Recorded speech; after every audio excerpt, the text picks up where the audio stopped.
Como es usual, voy a comentar las próximas reuniones. Nos quedan 3 reuniones netas y después quedan las 2 reuniones de evaluación. Les comento brevemente.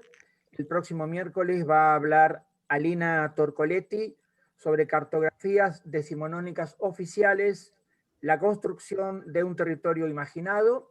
El miércoles subsiguiente va a hablar Silvio Uber sobre ruralidades en tensión, la invisibilización como otredad de los espacios rurales.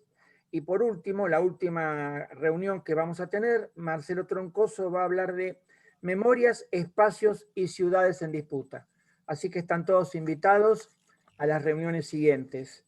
Bueno, esta clase la vamos a grabar. No sé, Lili, ¿vos querés decir algo sobre la mecánica que vamos a tener?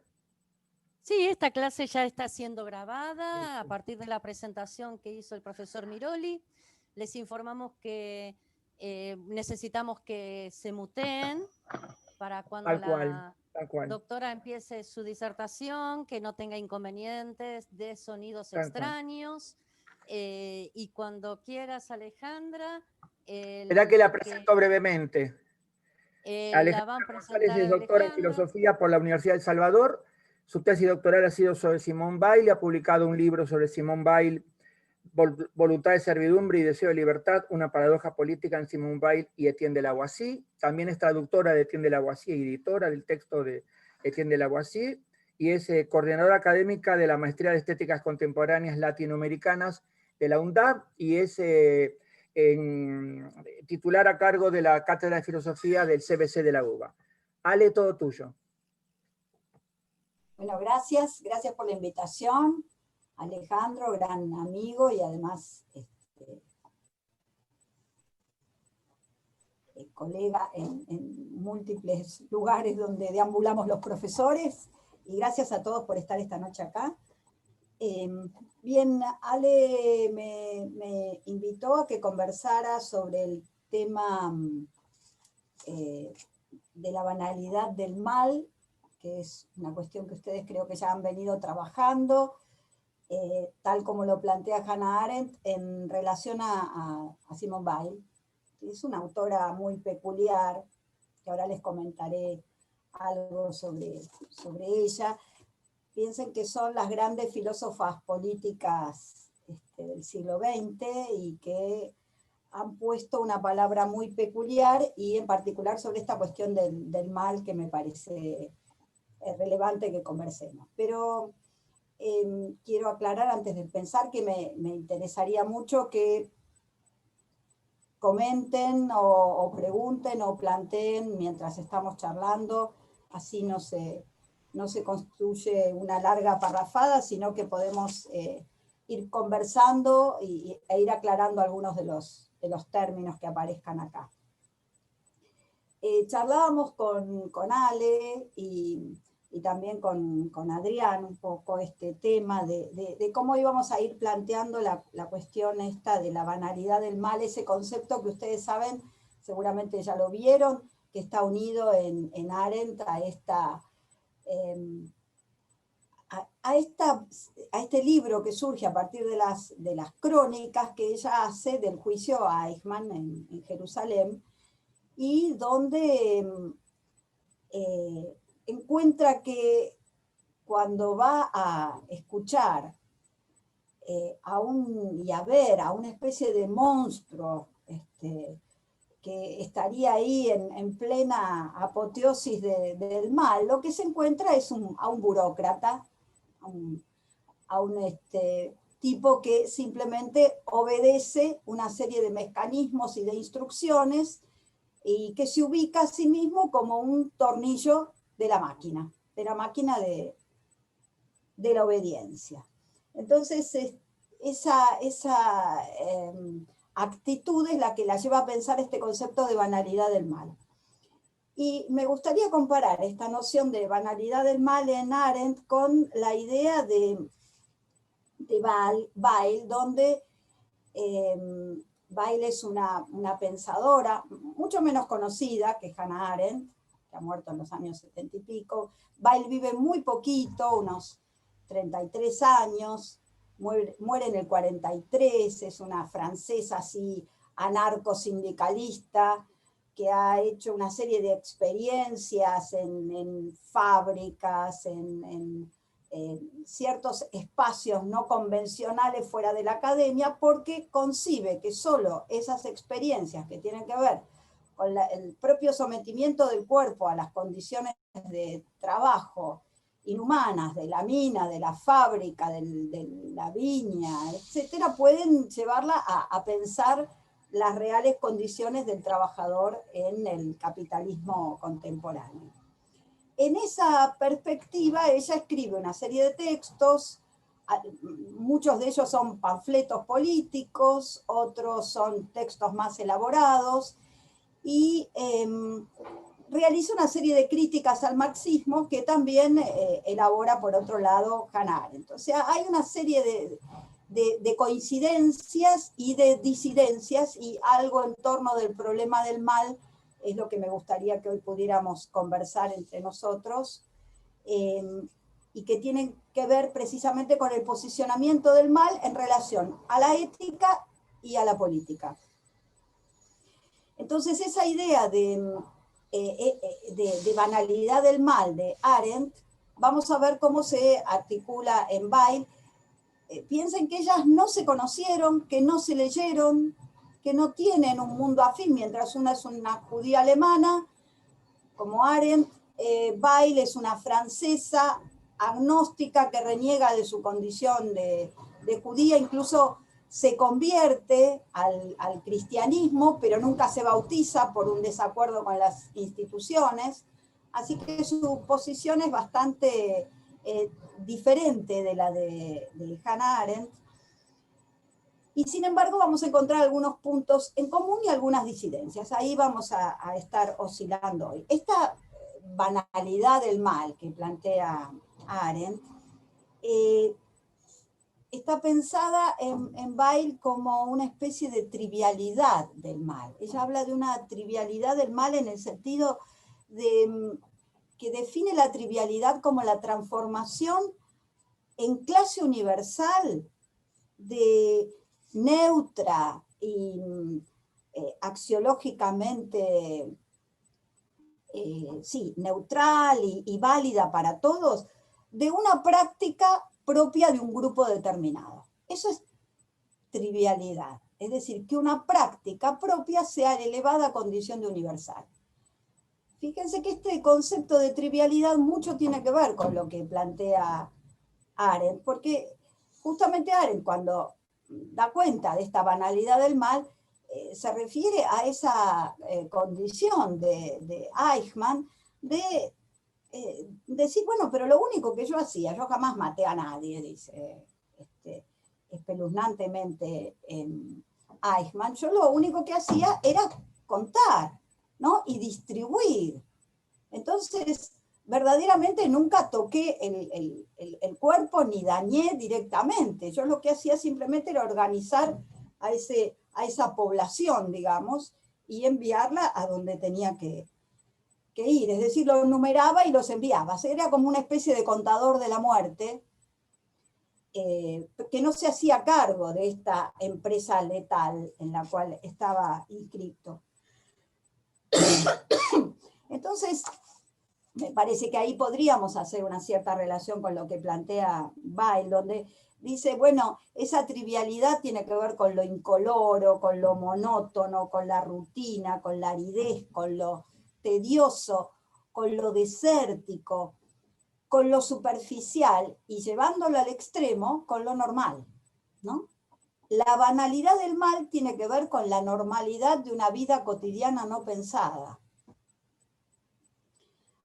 Porque me parece que si hay algo en común entre estas dos nociones, es que están vinculadas con una máquina de la obediencia, ¿no? Precisamente hay algo muy potente ahí en la perspectiva que asume Arendt, o que describe de las características de Eichmann, y es que Eichmann se define como aquel que solo obedece el imperativo. Y ahí está el costado siniestro de la ética kantiana, ¿no? El costado siniestro es que precisamente lo que plantea Kant es un imperativo a partir del cual se deducen las máximas que rigen nuestra acción cotidiana. Ahora, ese imperativo es formal, es vacío, ¿no? Simplemente dice que la ley debe ser obedecida. Ahora, esa ley no tiene ningún contenido, ¿no? En la perspectiva kantiana ustedes lo habrán visto. Si no tiene ningún contenido, solo queda una ley como imperativo formal que hay que aplicar en un momento histórico determinado. Entonces, Eichmann, que asume su propia defensa en el juicio, ¿qué dice? Bueno, mi imperativo es el Führer, es la voluntad del Führer. Entonces yo deduzco a partir de la voluntad del Führer las leyes máximas que regulan mi acción. Simplemente hago el procedimiento deductivo inferencial que me lleva desde el imperativo hasta la regulación de mi conducta. De modo tal que él no se hace cargo de qué es lo que está puesto en el lugar del imperativo. Si eso es la Constitución Nacional, o es la voluntad del Führer, o es el reglamento del equipo de Boca, es lo mismo, porque el tema es realizar la inferencia que nos lleva desde esa regulación absoluta y vacía hasta la concreción de mi acción. Por lo tanto, él se define a sí mismo como un tornillo de la máquina. Esto mucho tiene que ver con un concepto que hemos trabajado, que Alejandro muchas veces trabaja, que es esa idea del mal administrativo, ¿no? Un poco la empleada de Gasalla, ¿no? Esa que cumple con la orden y que no se cuestiona, no tiene la más mínima capacidad autocrítica, sino que simplemente cumple con el ordenamiento administrativo. Bueno, Eichmann se vive a sí mismo de esa misma manera, por lo menos eso es lo que expresa, digamos. Su experiencia íntima no la podemos conocer, pero esa es la defensa que asume. Él dice, soy kantiano. Esa es la construcción de la máquina de la obediencia. Por eso hay un punto que es muy interesante, porque Arendt dice, Eichmann no piensa. Es decir, cuando se piensa, no se obedece, ¿no? Pensar es lo contrario de obedecer. Ahí hay otro punto que es completamente afín con la posición de Weil. Weil lo dice de un modo muy extremo, ¿no? En este sentido, obediencia solo a Dios, ahí obediencia pura. Al resto de las instituciones ninguna obediencia, solo la crítica, ¿sí?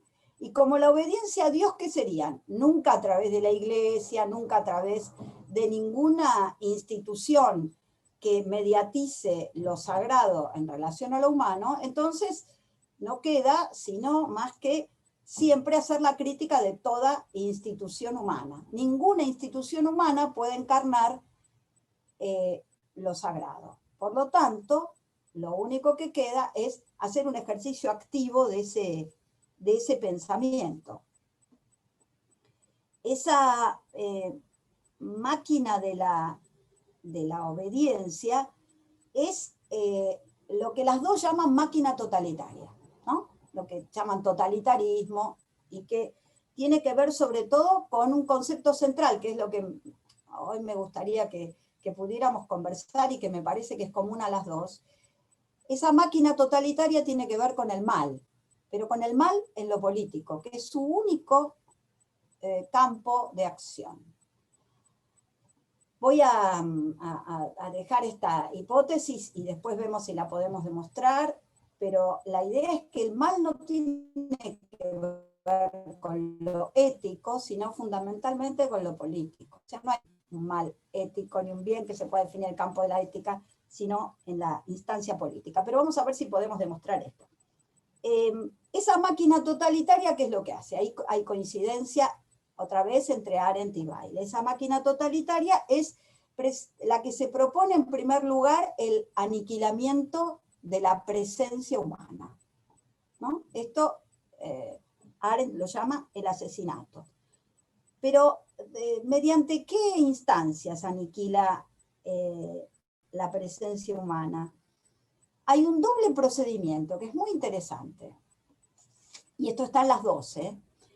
Primero, la desrealización de todo lo existente, es decir, quitarle realidad a lo que existe. Bueno, eso en nuestro país es clarito, ¿no? Los desaparecidos no eran ni vivos ni muertos. Para los alemanes de la guerra, no, el humo que salía de los campos de concentración no tenía nada que ver con los cadáveres incinerados, ¿no?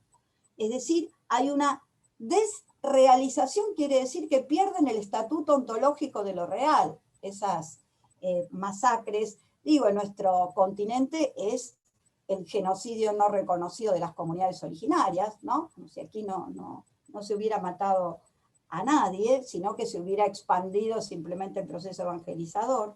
Esos son modos de pensar la desrealización de lo existente. Ese es un primer procedimiento de esa aniquilación de la presencia humana. Y hay un segundo procedimiento que es la construcción de un mundo artificial, que esto a mí me parece increíble y lo dicen las dos de modos distintos, ¿no? Pero ese mundo artificial convierte a lo real en increíble, ¿no? Convertir lo real en lo increíble querría decir, por ejemplo, que a quién podía, era absurdo pensar que se habían incinerado 11 millones de cuerpos en las cámaras de gas. O es absolutamente impensable que hayan sido asesinados por la causa de las guerras, de los trabajos forzados, de las pestes, 80 millones de seres humanos habitantes de América en 20, 25 años. Es tan increíble esa instancia que lo real, ¿no?, ni siquiera se puede pensar como posible. Ahí está el proceso de desrealización de lo existente, ¿no? Al punto en que lo real se vuelve una mentira, ¿no? Porque agota nuestra capacidad de imaginación. Esto es algo de lo cual carece Eichmann. Eichmann es un tipo sin imaginación, es el tipo que cumple el procedimiento. Eso es el mal, el cumplimiento del procedimiento sin imaginación. Entonces, la máquina totalitaria, que es una máquina de la obediencia, lo que hace es privarnos del sentido de lo real, ¿no? Lo real desaparece de nuestra esfera. Y eso es lo que las dos, de modos distintos, llaman el bloqueo del pensamiento, ¿no? El bloqueo de la actividad del pensamiento. Bayle especialmente dice que no pensar, o que impedir el pensamiento, es sobre todo no poder desarrollar la capacidad de atención, ¿no? La atención para Bayle es prestar atención a otro, ser capaz de prestar atención a otro, es la forma más potente del amor. Eso es el amor, ¿eh? No es ningún sentimiento, es prestar atención al otro. Simplemente estar atento a esa otredad. Bueno, cuando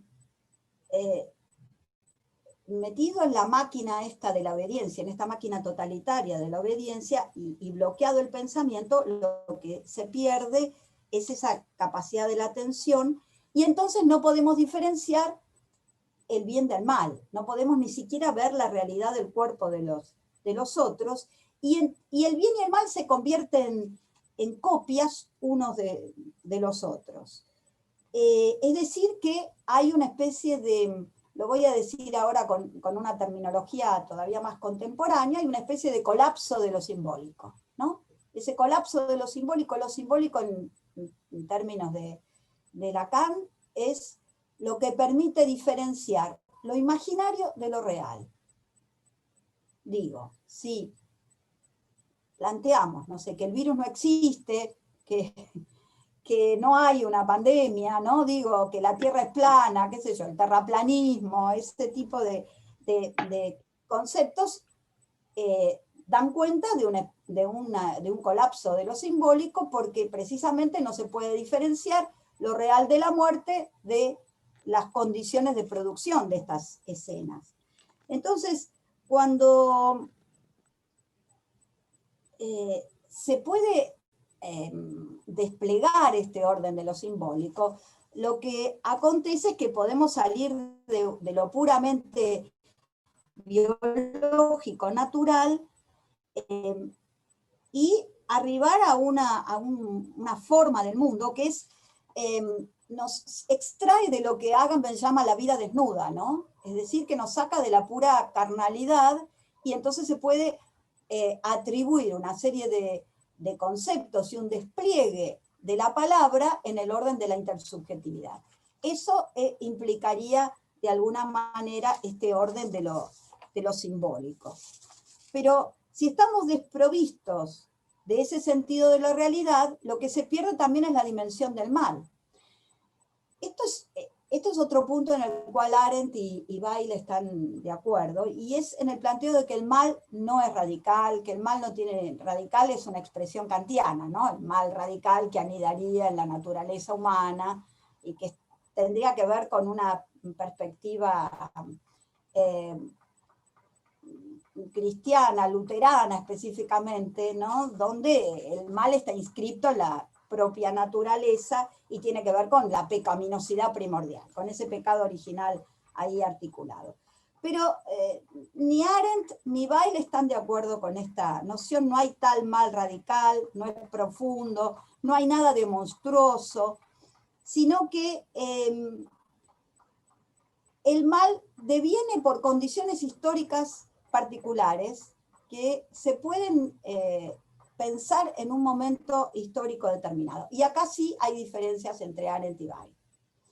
Porque para Arendt el totalitarismo es un fenómeno moderno, ¿no? Ese fenómeno moderno es un fenómeno político, el mal está en lo político, pero se ha diferenciado enormemente de antiguos despotismos o tiranías o dictaduras, y ha asumido unas formas novedosas que tienen que ver sobre todo con esa supresión de la palabra y la acción en el espacio de intersubjetividad. Y el totalitarismo está basado en contemporáneo, ¿no? Este fenómeno político contemporáneo está basado en dos cuestiones, en dos pilares, digamos así. Una es la mentira y otra es el asesinato. Y el totalitarismo, sobre todo, no busca obligar a obedecer, como lo hacían las tiranías o las dictaduras clásicas o incluso momentos despóticos de la vida política, sino que lo que pretende es aniquilar completamente al otro, pero llevarlo hasta una desaparición en donde no se conozca de su existencia. Esto es muy interesante porque es el negacionismo, no es el holocausto, ¿no? Siempre se pone como ejemplo un poco y lo trabaja Hannah Arendt en Los orígenes del totalitarismo, que Hitler dijo, bueno, ¿quién se acuerda del genocidio armenio? ¿No? Y puso eso como modelo de la negación misma del genocidio. Entonces, el tema sería no solo aniquilar al otro en su existencia real, sino que sea olvidada su desaparición, es decir, la negación de la negación, para decirlo de algún modo. Pero este fenómeno para Arendt es un fenómeno moderno, es un fenómeno que se ha producido en el propio siglo XX, es una experiencia atroz, pero de la modernidad, y ella tiene una visión muy luminosa de lo político, ¿no? Lo político que habría nacido en el origen, en la Grecia clásica, que implicó sobre todo hacerle un lugar a la política, deteniendo las fuerzas contrapuestas. Las dos coinciden en que la política se origina con la destrucción de Troya, ¿no? Eso que se relata en la Ilíada, pero esa destrucción, dice Arendt, a lo que da lugar es a la construcción de la política occidental, y para Arendt eso es una tradición luminosa. Siempre la política es lo que detiene las fuerzas oscuras de la guerra, de la muerte. Acá la posición de Weil es completamente distinta, es mucho más trágica. Weil Bail no ve al totalitarismo como un fenómeno específicamente moderno, ve el mal en lo político presente desde siempre. Siempre el mal estaría ligado a lo político. Lo político por momentos puede tener estas fuerzas oscuras letalizadas, pero en definitiva vuelve otra vez esta instancia, y esto es la lectura que Simone Weil hace específicamente de la Ilíada, ¿no? Donde ella dice que esa máquina de la guerra que transforma a los cuerpos en cadáveres y a los cadáveres en cosas, ¿no? Esto es el devenir de las acciones humanas confrontadas, y no hay un porvenir luminoso, ni un origen luminoso de lo político. Nunca pudo romper ese modelo de aniquilación. Entonces, en ese sentido, Weil no cree que haya un origen mítico en donde podríamos aislar ese núcleo de politicidad como una forma de expansión del bien, mientras que para Hannah Arendt sí, la política alberga esta capacidad, ¿no?, del ser humano de expandirse en términos de acción y de palabra en ese espacio de intersubjetividad. Esta idea de Weil implica que el poder es inmediatamente dominio. No cree que el poder sea una potencia creadora. Cree que el poder es creación, pero en base a la destrucción del otro. No puede separarlo de esta manera. En cambio, para Hannah Arendt, sí, el poder es diferente del dominio, el autoritarismo es distinto de la autoridad, se puede hacer esa diferenciación. Y esto tiene que ver también con una dimensión distinta de la guerra, porque para Hannah Arendt la guerra se puede dialectizar en lo político, ¿no? Hay una posibilidad de hacer algo con esa guerra y superar esa guerra, que es lo que habría pasado con la guerra de Troya, aunque haya terminado con todos los troyanos, pero eso dio origen al sentido de la política moderna. Bueno, para Weil esto no es así. Weil ve que si la política se quiere reivindicar, su fondo es demasiado oscuro, porque de Troya no quedó piedra sobre piedra, ¿no? No quedó absolutamente nada. Y si esa es la condición para la invención de la política occidental, para Weil esto no es más que el mal puesto en su esplendor y justificado por una ideología posterior. ¿Se entiende hasta acá? Más o menos cómo vamos yendo, ¿sí? ¿Sí?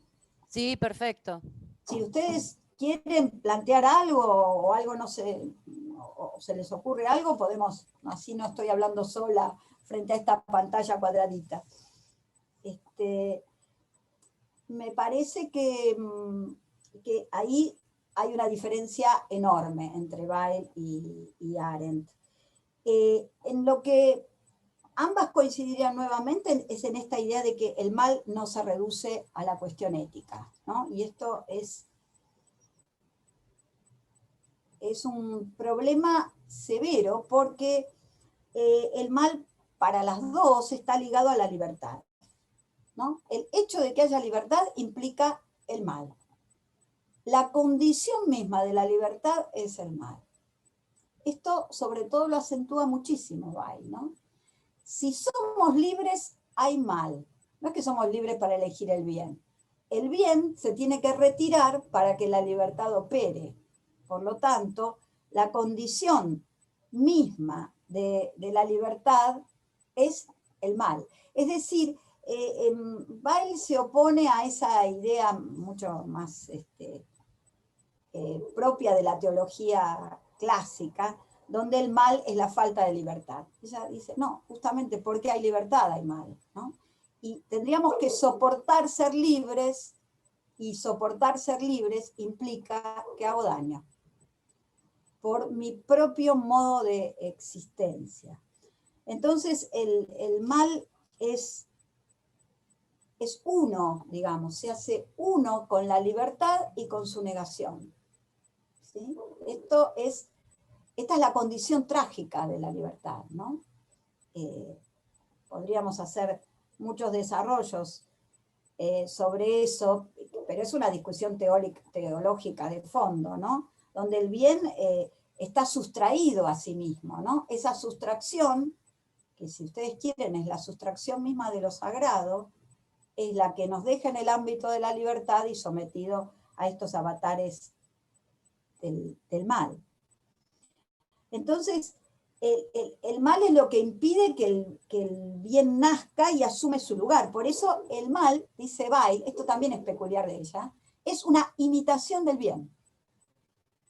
El mal es imaginario, imita al bien, porque se constituye a sí mismo como un ente que tiene una densidad propia, cuando no lo es el efecto perverso de nuestra propia condición de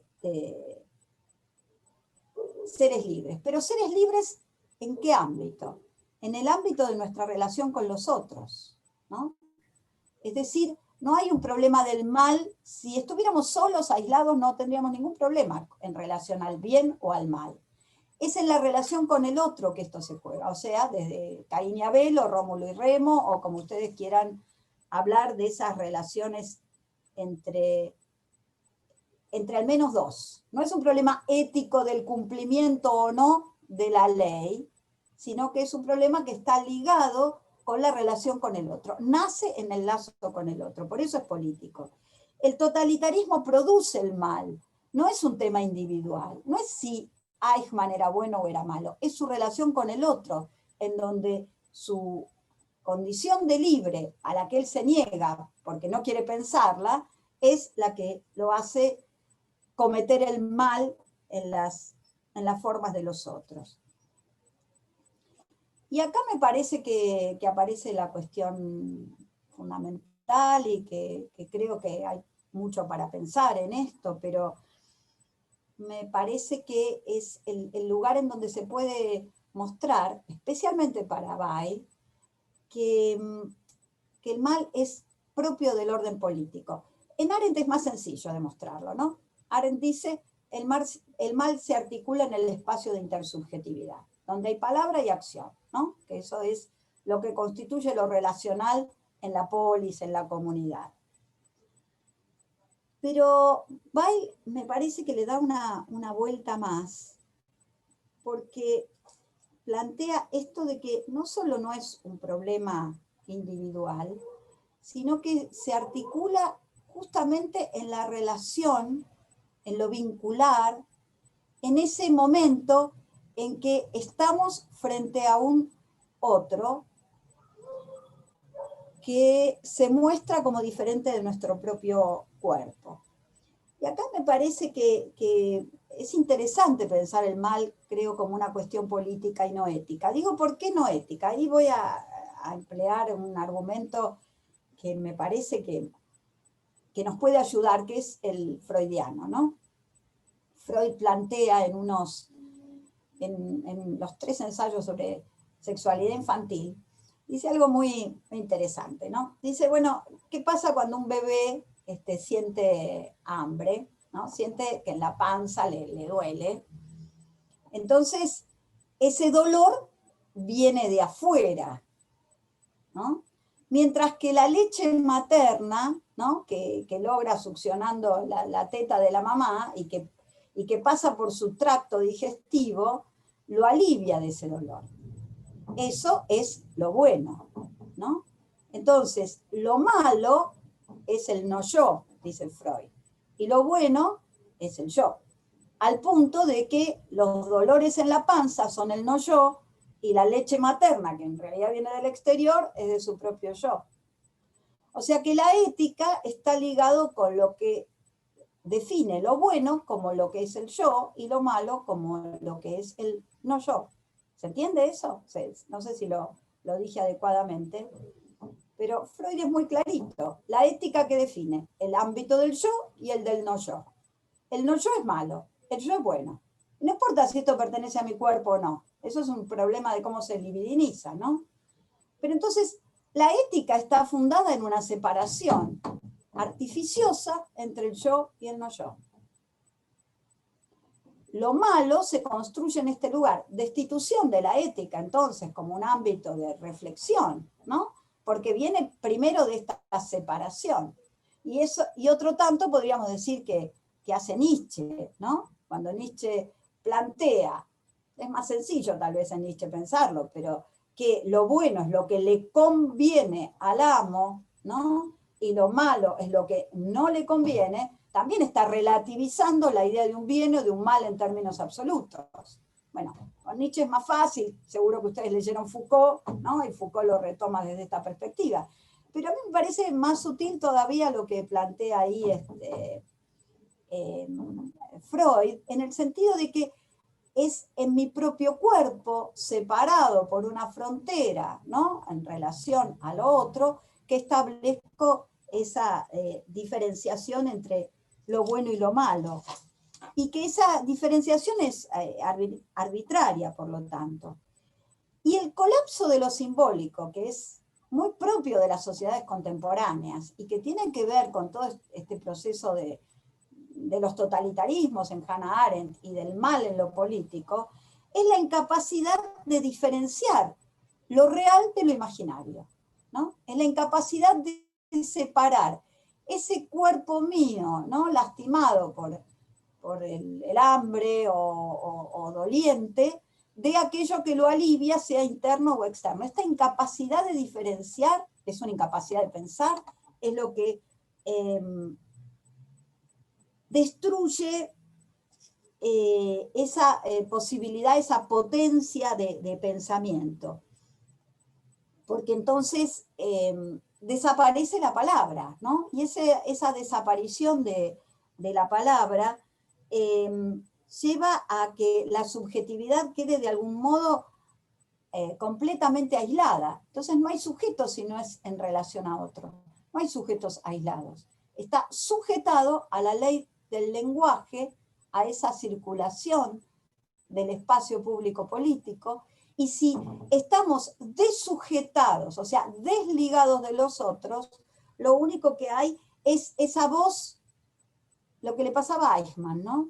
Esa voz del super yo ¿no? Que le ordena obedecer al imperativo categórico, que le ordena obedecer una ley que escucha como una voz, ¿no? El imperativo kantiano también tiene esta forma, ¿no? Este formato de una voz que opera en el interior de una conciencia, ¿no?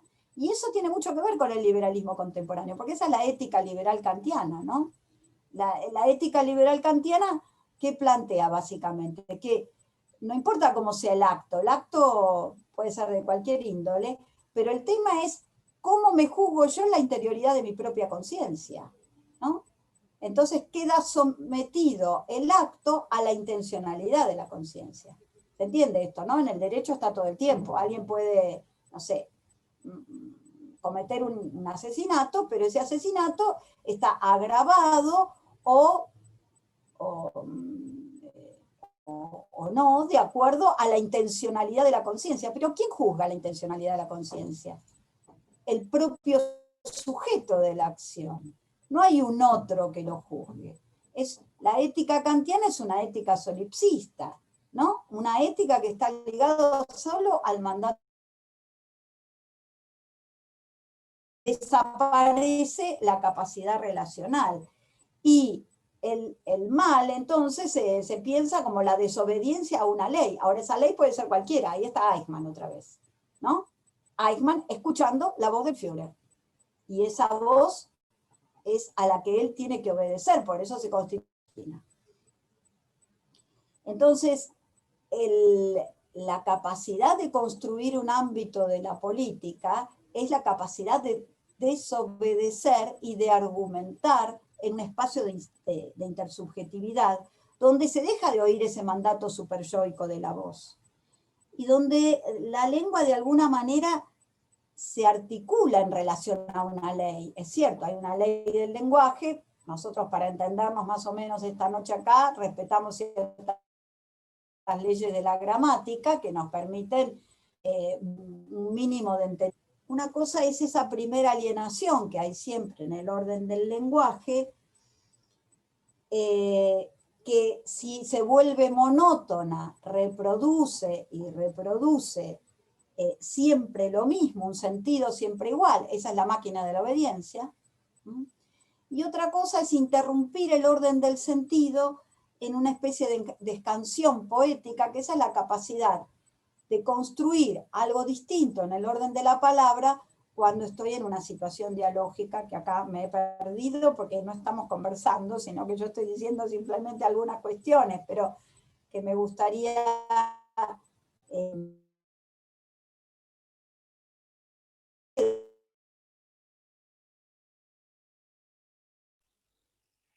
Hola Alejandra. Se nos está... Hola. ¿Se congeló? Sí. Tenemos problemas con el ancho de banda de Alejandra. Se nos... A ver, vamos a esperar un poquito, a ver si vuelve. Yo creo que estará luchando. Va a volver a entrar, Lili. Sí, buenísimo. Sí, porque salió. Esperamos un poquito. Bueno, esto es nuevo, no nos había pasado hasta ahora. Hasta ahora el expositor tenía su banda y no nos pasaba. Pero bueno, funciona también así.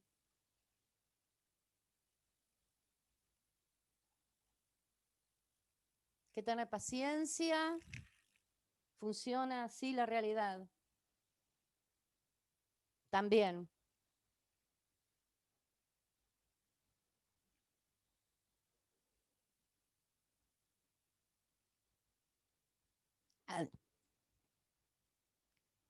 Adrián, ¿vos estás chateando con ella? O sea, estás... Le acabo de escribir que vuelva a entrar. ¿Sí? ¿Tiene banda ahora? No me contestó todavía. Ok. No nos puede pasar que no pase esto porque está buenísima la charla, por favor. Sí. Muy buena. No nos buena. está pasando, Muy pasando. Tengo un montón de preguntas. Sí, la maldición de... No, ya está, no nos está pasando. Hay una no realidad.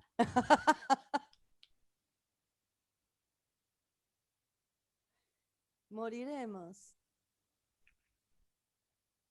Vamos. Vamos, Alejandra.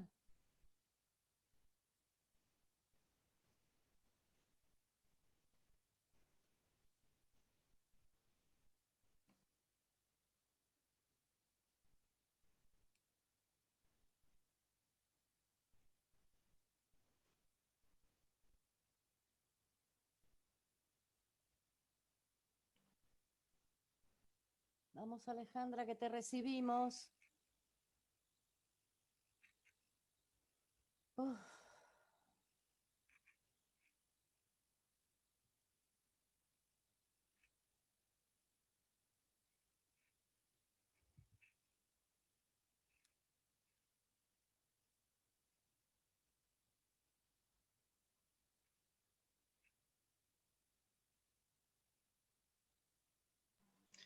Lili, está tratando de entrar, no ha podido todavía, va a intentar por el teléfono. Ah, porque está con problemas, claro, sigue con el problema de banda. Listo, Sí. podemos esperarla tranquilos, que entra por su celular.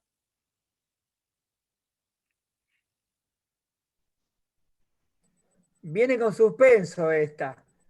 Viene con suspenso. Viene con suspenso. Esta es especial. Heavy, Alejandra, ¿eh? Esta viene con suspenso.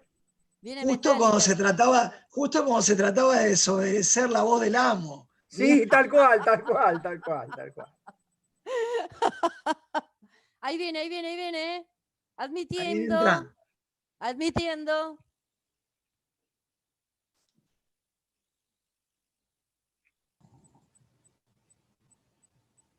Hola. Hola. ¿A dónde estás? ¿A dónde estás?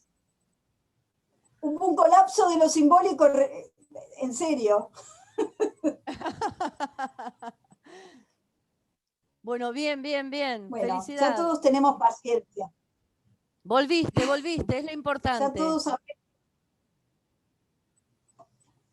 Bueno, no sé dónde andábamos, pero más o menos estábamos planteando. Con esto me gustaría abrir a la conversación que esta no... Escucho. Sí, que estábamos en la desobediencia. En la desobediencia de la ley. Sí, que la idea era aquí plantear que no es un problema ético el del mal, sino un problema político que se articula en un espacio de intersubjetividad en donde solo hay obediencia a un imperativo que nos aísla. En términos de una anulación del espacio simbólico, esto es el colapso de lo simbólico. Es la imposibilidad de argumentar y contraargumentar. Es la desaparición de la palabra poética. Es la repetición de las monótonas figuras del lenguaje. Eso, dice Bay, por eso hace cosas tan locas como decir, bueno, lo que necesita alguien que está en el colmo del sufrimiento, ella lo llama un desgraciado, lo que necesitamos nosotros cuando estamos en el colmo de la desgracia es una palabra que nos conceda la posibilidad de decir que sufrimos, ¿no? Y que lo podamos decir y que esto pueda ser escuchado, ¿no? Esa es la condición misma de la subjetividad, donde no hay singularidades, sino que la subjetividad ella la ve como el lazo que une a estas singularidades en términos de estos cuerpos, ¿no? De estos cuerpos que somos en tanto operadores de igualdad. En esto seríamos iguales, en ser poseedores de estos cuerpos dotados por la palabra y ligados entre nosotros por la palabra. Por eso la potencia de esa palabra está ligada a esa capacidad, no de reproducir un sentido, que creo que ahí estábamos diciendo que eso es lo propio de la obediencia, sino de interrumpir, volver, escanciar, digamos, escandir algo del orden de una figura. Me parece que podemos charlar sobre esto, si les parece a ustedes. Creo que sí, claro. Desligar el mal de una perspectiva ética que luego se expande a lo político es el aporte que hacen estas dos autoras, ¿no? No es una cuestión ética, no tiene nada que ver el ser bueno en el ámbito de lo doméstico con el problema del mal. Y el mal entonces cambia de lugar, cambia de registro. Me parece que esto es una manera de pensarlo. Bueno, esto es una cuestión que veníamos discutiendo con Alejandro Miroli y con Adrián Canchi hace un tiempo, pero me parece que esa es la argumentación que se puede deducir de lo que piensan estas autoras. Bueno, muchas gracias, Alejandra, y está abierto para todos los que quieran preguntar, pedir desarrollar un concepto, aportar alguna idea, así que abrimos la conversación a quien sea.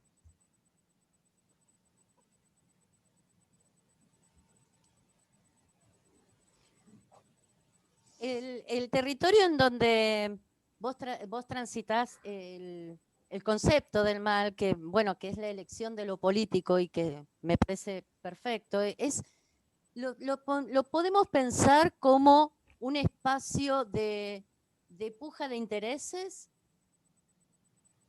o, sí. Por otro lado, también lo interesante de lo ocurrido en Argentina, donde se quiere ocultar o, como bien dijiste, generar la desaparición, la no existencia de ya sea un partido político, porque hubo una proscripción, por ejemplo, del peronismo durante 18 años que era lo innombrable, y no pudo suceder.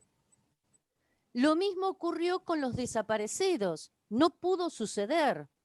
Esa necesidad del poder de instalarlos en un lugar de nada, instalar el acto, la acción en un lugar de nada, y hubo todo un sector de la población que generó una desobediencia, y a través de esa desobediencia no pudo ocurrir lo que instala como necesidad del poder, o como imperativo el poder.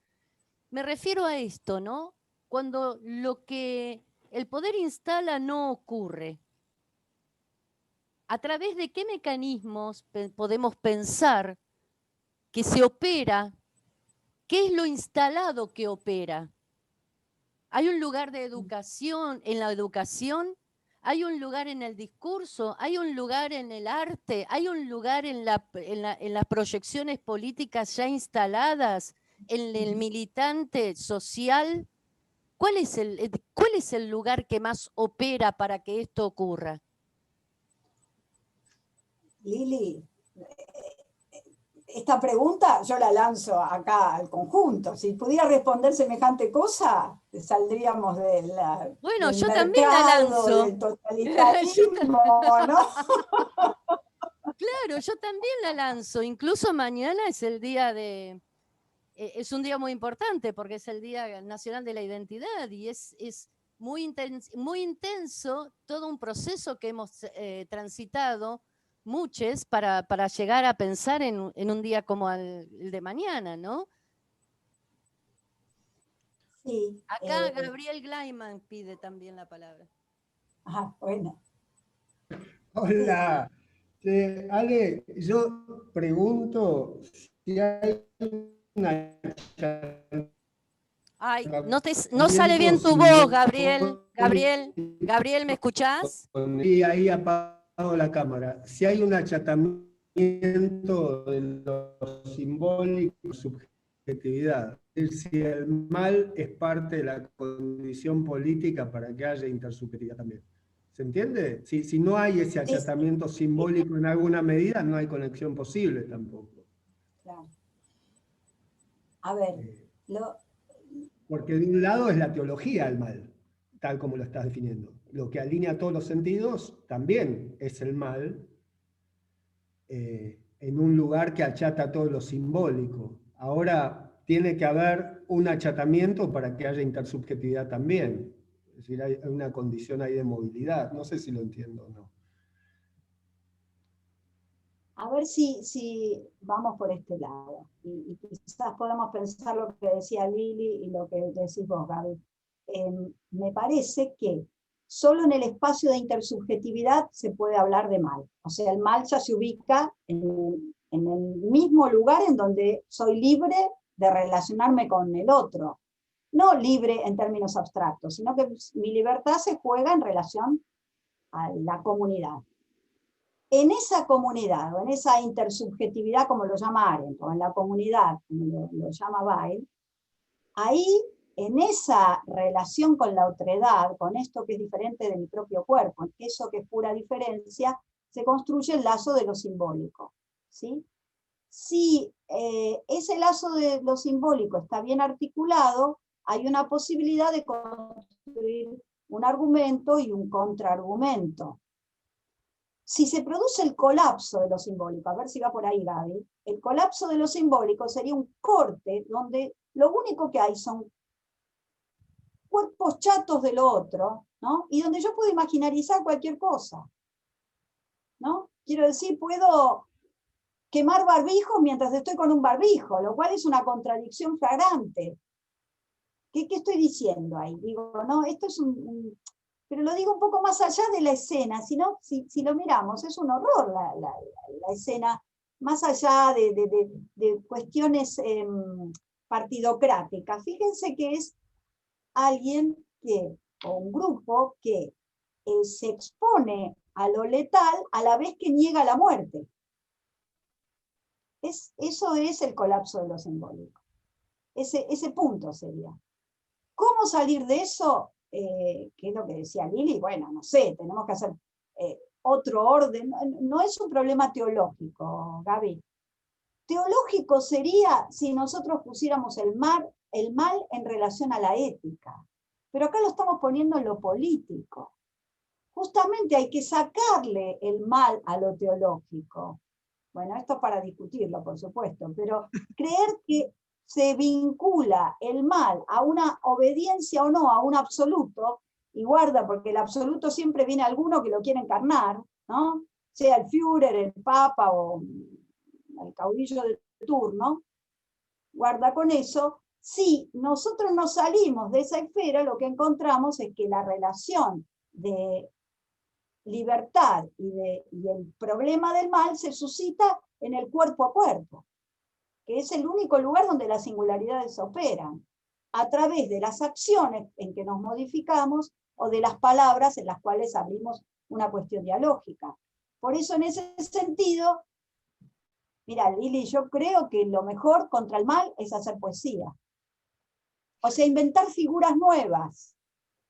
Inventar figuras nuevas que no repitan monótonamente, porque el mal es lo monótono, ¿no? Que no repitan monótonamente los mismos esquemas.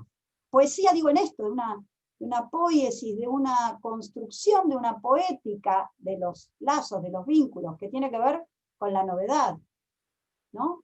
Esto es muy difícil, por ahí una comunidad en siglos lo va construyendo, pero es la potencia que tiene, ¿no? De construir una lengua, ¿no? De armar en esa lengua sus propias figuras, de tocar algo de lo real, de cavar algo en lo real con esa palabra, ¿no? Con esas figuras, ¿sí? En ese sentido digo una poética. Ahora, el ejemplo que vos dabas, Lili, de decir, bueno, en este país no hay desaparecidos, o alguien puede no estar ni vivo ni muerto. ¿Qué quiere decir eso?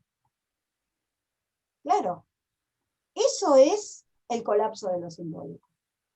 Porque alguien está vivo o está muerto, ¿no?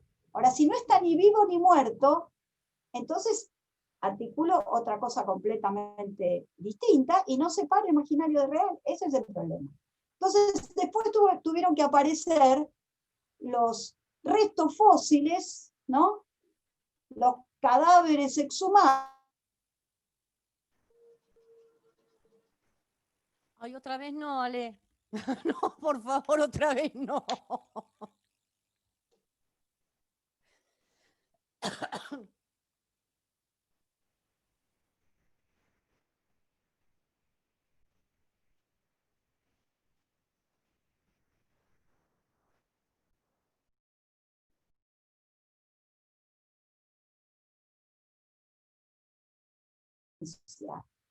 Entonces, ¿qué nombre le doy a esos cadáveres? Era cámaras de gas, ¿no? ¿Cuánto tiempo se tardó en ese reconocimiento? Es increíble todavía que se haya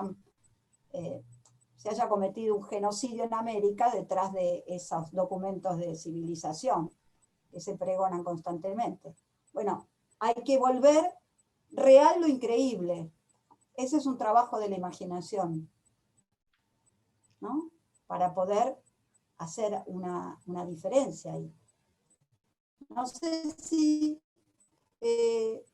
va por ahí lo que decía Gaby. Sí, sí. Con la extensión de los dos planos, el ético y el político, queda muy claro. Perdón, no te escuché, no te entendí.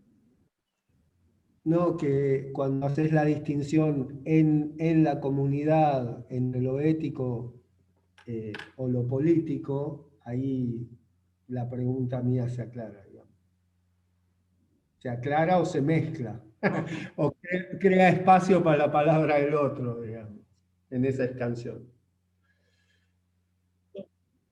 Sí, no habría un mal en soledad, porque el mal en soledad sería el de Eichmann, dice obedezco, pero porque ya renunció a la condición simbólica, que lo aliena en el lenguaje, ¿no? Él solamente es el tornillo de la máquina, entonces ahí tiene que hacer una inferencia lógica nada más, no necesita hablar. Obedece, entonces no piensa. Ese es un cogito. Bueno, Perdón que moleste, pero hago otra preguntita. ¿Creen que con el texto ese de Heidegger que se trabaja tanto, sobre todo Adrián, lenguaje de la técnica, lenguaje de la tradición, hay una relación en esto o no? Como una respuesta escrita en el año 60. Sí, ¿cómo lo ves vos? Y sí, ¿vos cómo lo ves, Gaby? Y me parece que sí, casi como una respuesta directa, ¿no?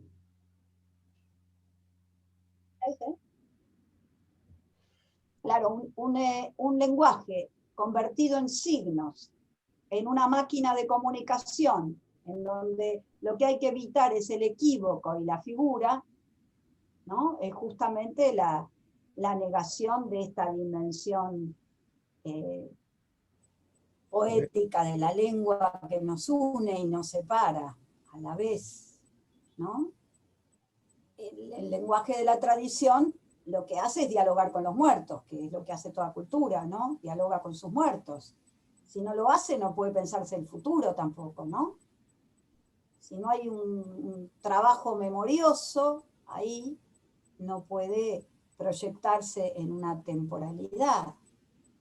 Y precisamente el lenguaje de la técnica, que es este lenguaje del mercado, de la mercadotecnia, es el que anula nuestra condición poética. Es decir, hoy conversábamos, después de la tesis, charlábamos un poco cómo la literatura amplía nuestras matrices perceptivas, ¿no?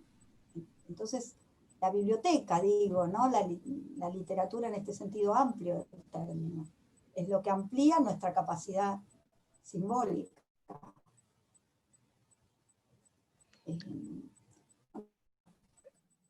Posibilidad para generar un espacio político, de poder armar figuras con las cuales no me entiendo del todo, porque jamás me entiendo del todo, porque mi cuerpo no puede estar en lugar del cuerpo del otro. Soportando que no hay tal comunicación, es que hablo. Cuando creo que hay comunicación, elimino precisamente la dimensión de la palabra. Así que es mejor no comunicarse, o sea, mejor que los medios de comunicación de masas eclipsen, porque es lo que produce la menor cantidad de diálogo, ¿no? Produce un tumulto, pero nada más que eso. Sí, solo ruido. De palabra y nada. Sí, solo ruido, claro, solo ruido. Solo ruido. Ale, una pequeña pregunta, teniendo en cuenta que tenemos algunos de nuestros alumnos van a ser docentes. Esta cuestión entre ética y el mal, visto desde la ética, el mal de la política respecto de la educación. ¿Alguna reflexión como para, pensando en nuestros futuros egresados que van a ser docentes en estos tiempos tan bravíos? Pensando en ese punto, me parece que es muy rica esta atención que has presentado para pensar un poco la educación. Bueno, voy a decir esto, y no quiero que te enojes conmigo, pero no creo en absoluto en los poderes de la educación. No creo en absoluto que la educación por sí misma nos haga buenos o malos. Creo No, que justamente ese es el punto. diálogos posibles que podemos entablar en nuestros ámbitos. Sí, creo que hoy podemos conversar y quizás se produzca algún milagro, digamos, de que está algo. Y se da muchas veces esto, eso lo sabemos. Pero se da porque hay algo del deseo que circula por nuestras palabras. Pero no porque la educación, como un programa previo al lazo entre los sujetos, conduzca a algún lado particular. Porque eso de... la educación ya es una máquina de la obediencia, está institucionalizada, tiene programas, protocolos, ritos, tesis. Todo eso que hace es lo que anula, digamos, el espacio de la divergencia.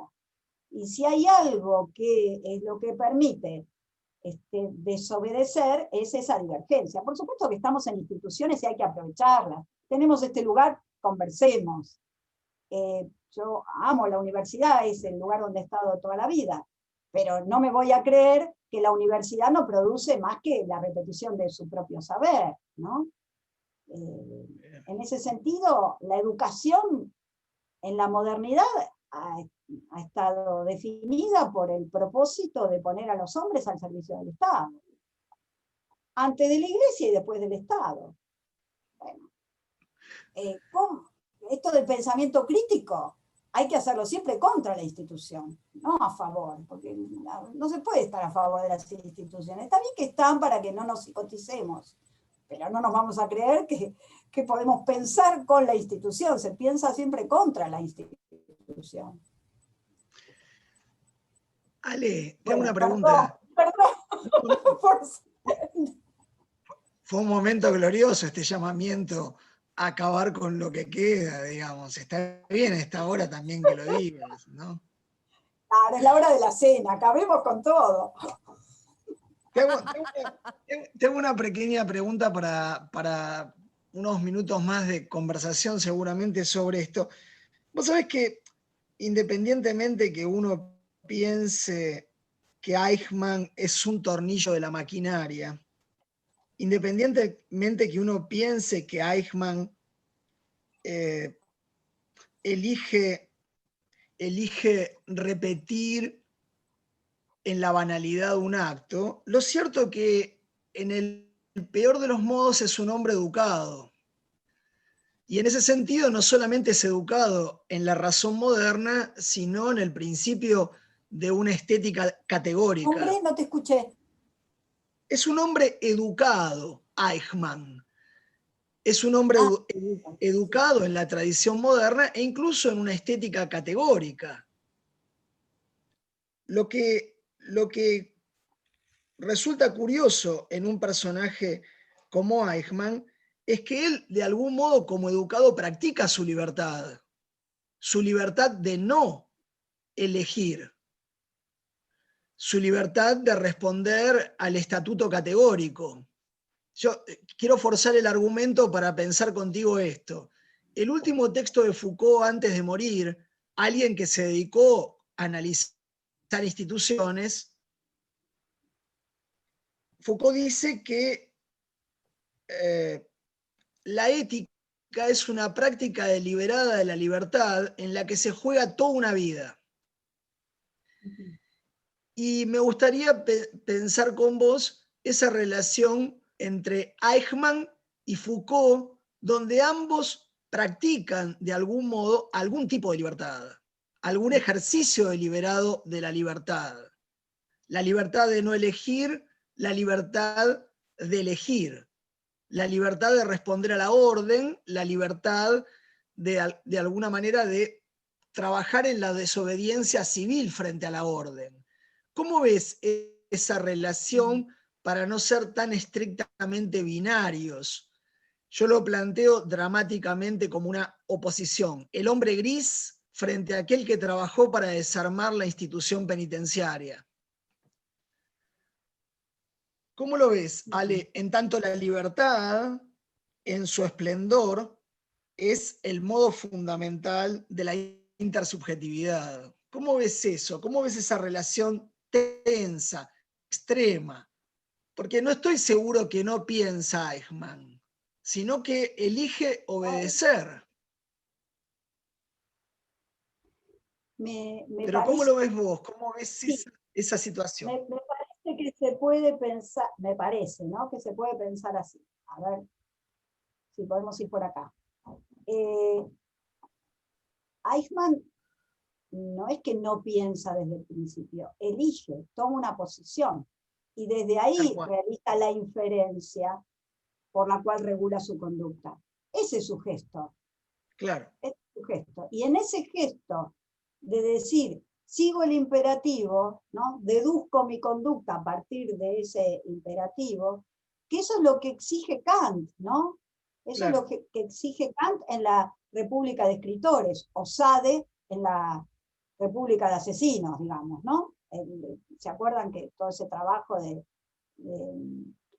Kant con Sade que escribe Lacan, o Deleuze, cuando también compara la comunidad de los asesinos de Sade con la comunidad de los santos de Kant. Los santos también obedecen absolutamente, porque su razón es la que determina absolutamente la voluntad. Hay un solo gesto primero, que sería el de ponerse bajo las órdenes de, y luego no hay más pensamiento. De eso nos libera el mercado, digamos.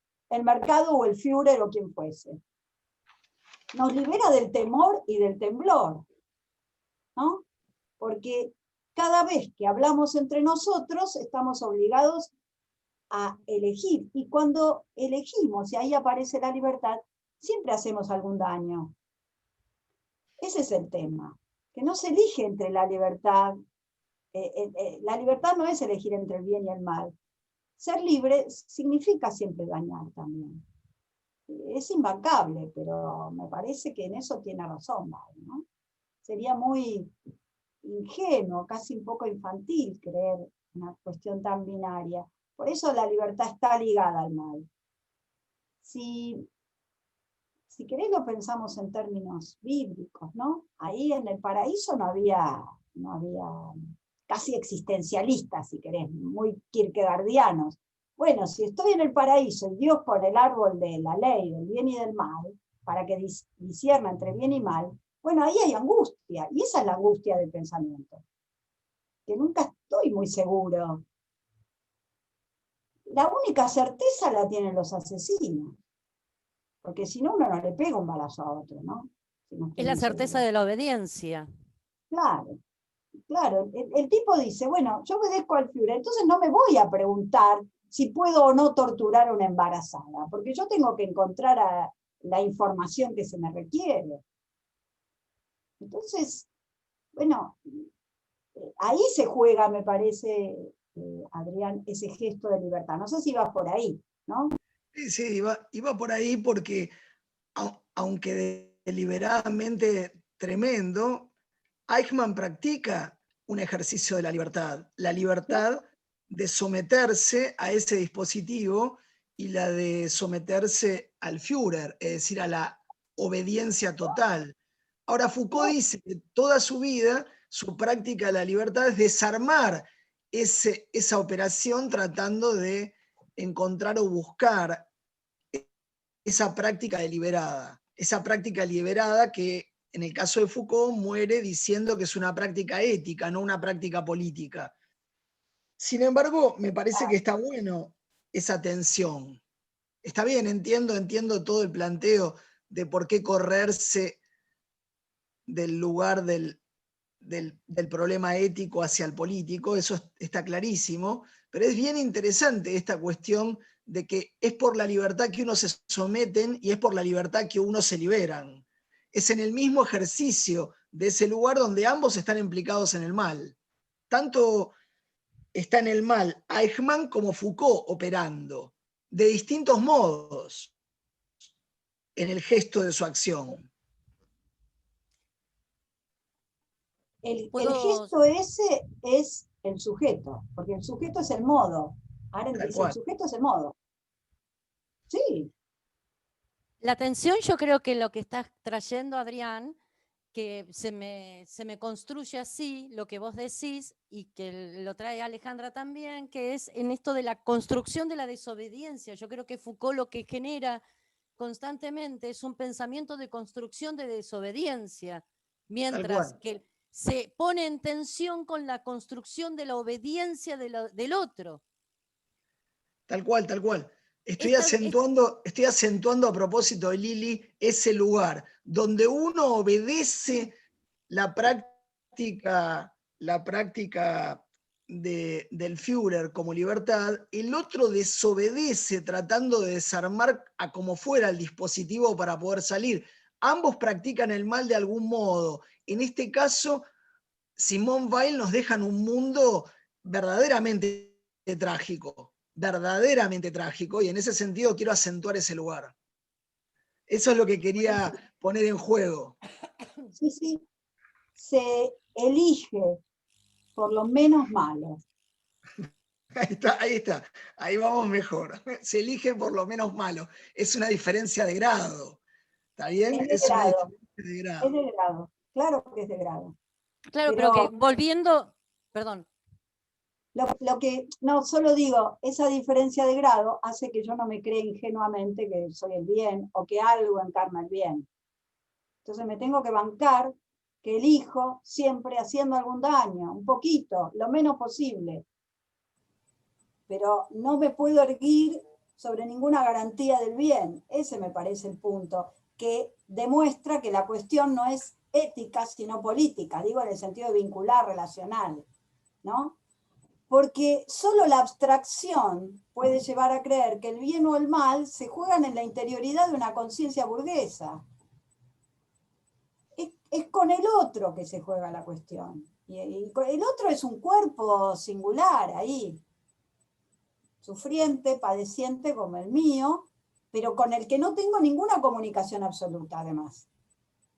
Porque no me digas que si me pegan una piña a mí, la voy a sentir como si te la pego a vos. No, porque ese es tu cuerpo y este es el mío. Así que, a partir de esa diferencia horrorosa que me deja en mi soledad, tengo que soportar que además estoy condenado a elegir. Condenade.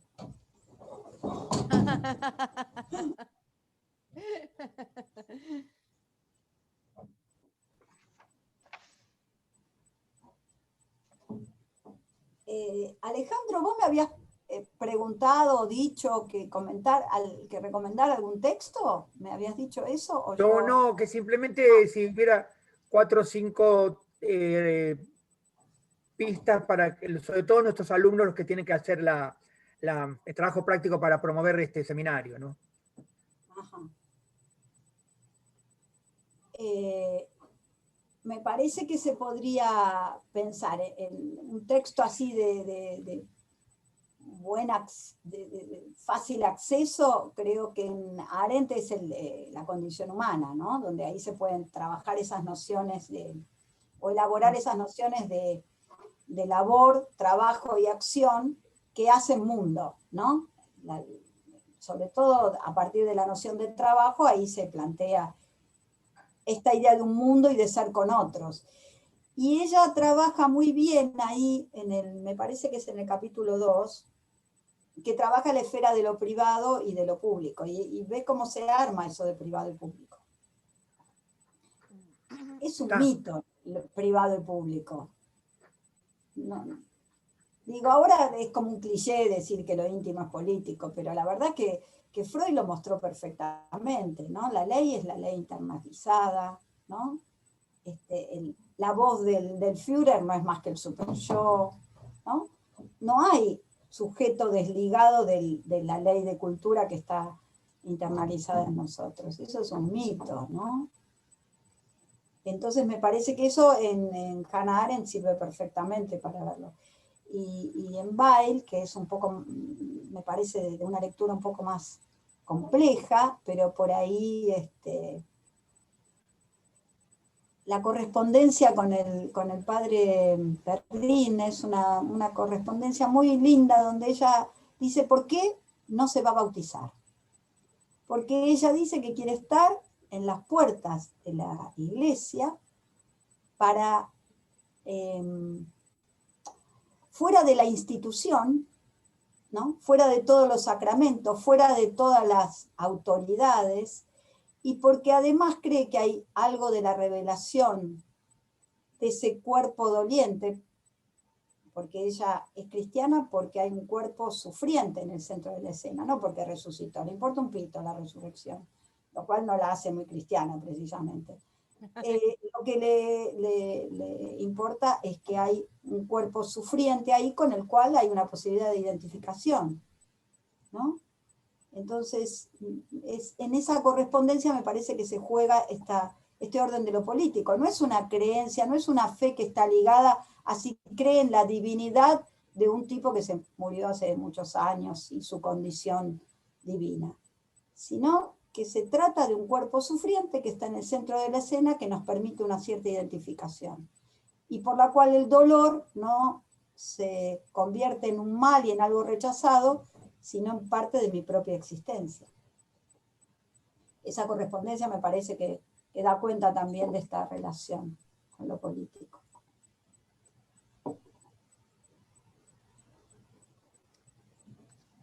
El asunto de la posibilidad de argumentar que planteaste en algún momento me parece muy interesante para el pensamiento este de cuando decís, bueno, apaguemos todos los televisores, desenchufemos ya, empecemos en un protocolo desenchufe. Sí, Ya está. estoy muy Nos a favor. Claro, nos ponemos el barbijo y empezamos a desenchufar. Pero hay un lugar que también es muy interesante y es esta parte de decir, bueno, ¿y entonces qué hacemos? O sea, ¿a dónde vamos en la búsqueda de la palabra poética? ¿Cuál es la palabra poética y la creación de la palabra poética?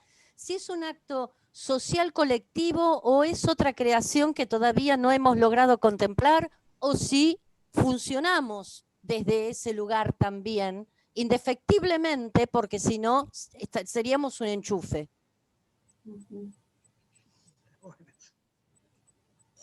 A mí me parece, bueno, esto lo tenemos que charlar mucho, pero hoy estaba comentando con unos compañeros y...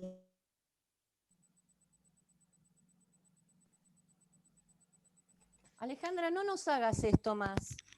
Bástale. Basta, Alejandra. No, no, está muy difícil esto. Hay viento, lluvia, hace frío. A ver qué le. No, no creo, no puedo creer.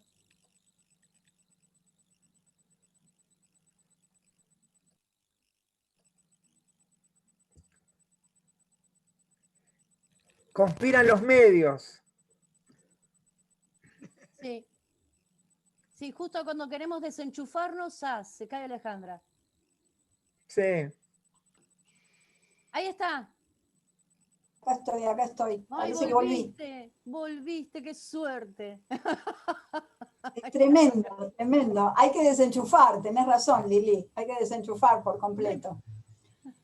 No, estaba comentando de una entrevista que le hizo un compañero de la maestría en estéticas, que le hizo una nota a Horacio González y él hablaba sobre el tema de los saberes certificados. Los saberes certificados son los de los peritos, ¿no? De los especialistas, de los que obtenemos en la universidad. Y los saberes no certificados, que son los saberes comunes que no pasan por estas legitimaciones. Pero él decía, bueno, es interesante que entren en relación, pero el problema, decía, es que entran en relación justamente ¿dónde? En el espacio de los medios de comunicación de masas, donde en definitiva esos medios de comunicación que hacen, llaman, no sé, a un psicólogo, a un historiador, a un sociólogo, y le dejan 3 minutos para que hable, diga alguna pavada, o algo muy erudito que nadie entiende, y después sigue el periodista autorizando su posición a partir de esas palabras que trae del perito, digamos así. Entonces, los medios de comunicación, que son los que construyen ese mito, que es la opinión pública, una invención del siglo XVIII, pero que ahora está en manos de los más media, precisamente son el lugar del no pensamiento. Bueno, si hay una máquina de obedecer, es la que nos pone en relación a los medios de comunicación de masas, ¿no? Ahí está el lugar de la banalidad de la palabra. Si algo no es una poética, es la de los medios de comunicación. Es un tumulto, un ruido, y honestamente, ¿a ustedes les parece que no nos vamos a enterar de lo que pasa porque no escuchemos TN? Nos enteramos de todo igual. De lo importante nos enteramos igual. Ahí no nos enteramos del ruido, pero nos quita porque es un tipo de comunicación que golpea en el cuerpo, que ensordece, que es un puro tumulto, que hiere, ¿no? Por su trivialidad precisamente, por esa monotonía. A mí me parece que de eso hay que zafar. Bueno, ahí sí que me parece que lo que decía Alejandro es útil. Tenemos estos espacios, estamos conversando esta noche de lluvia. Quizás algo de todo esto construya una palabra. Quizás estemos pensando un ratito. Esto, seguro que con esto estamos pensando más que si miramos los últimos noticiosos. Estoy segurísima. De eso sí estoy segura. ¿De qué nos van a informar que no sepamos nosotros? ¿Qué nos van a decir? ¿El número de muertos por el COVID? Números que no son personas, ni cuerpos, ni sufrimiento. ¿De qué nos van a informar? No, el paradigma interesante, por ejemplo, este es el caso de ahora, que el triunfo del MAS en Bolivia, por ejemplo, donde no tienen un medio de comunicación masivo a favor del MAS, y sin embargo, bueno, avanza un espacio político que fue destituido por golpe de Estado hace 11 meses. Esto es muy extraño como paradigma. Pero no es extraño, porque en Bolivia tienen una experiencia comunitaria que no tenemos acá. Claro. Ellos tienen esas 36 naciones que cada una se reúne asambleariamente, tienen una praxis de la comunidad donde hay un diálogo y hay una paciencia que nosotros no tenemos para escucharse durante horas y horas en cada asamblea. A nosotros nos agarran ataques y tenemos que estar 2 horas en una de esas asambleas sindicales. Porque no tenemos otra velocidad. Pero ellos están acostumbrados a eso. O creemos que las comunidades o las naciones que se reúnen y que durante tantos años estuvieron al margen de las formas estatales, van a generar su propia opinión a partir de los medios de comunicación. No, siempre vivieron aislados de eso. Entonces, por supuesto que todo esto siguió y que acá ni nos enterábamos, o muy poco, mientras estaba el gobierno de la dictadura, ¿no? Pero eso operaba por otros carriles. Bueno, eso es una forma, no de comunicación, de diálogo, es otra palabra, pero que se genera. Bueno, el aymara es muy peculiar, es una comunicación por la vía de la palabra y de la gestualidad. No hay lengua aymara sin cuerpos, entonces es asamblearia por definición. No tiene nada que ver con la experiencia de los más media, que es un griterío. Bueno, estoy muy antitelevisiva hoy, pero bueno, me parece que... No, es justo, es justicia. Y otro que se me ocurre también, como para pensar otro lugar, otro espacio, que es el de Chile, por ejemplo, que en este contexto donde toda la atención parece que se estuviera yendo a la derecha y que todo el mundo habla de que el neoliberalismo y qué maravilloso Chile, parece ser que la gente, que la gente está logrando, el pueblo chileno está logrando modificar el ejercicio del cambio de la constitución instalada por Pinochet.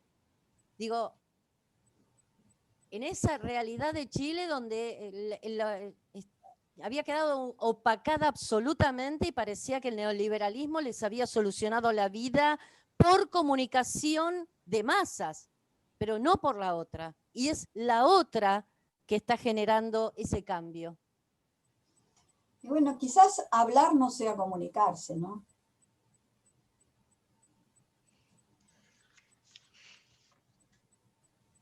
Bueno, lo que se hace... No, dijiste que era un milagro.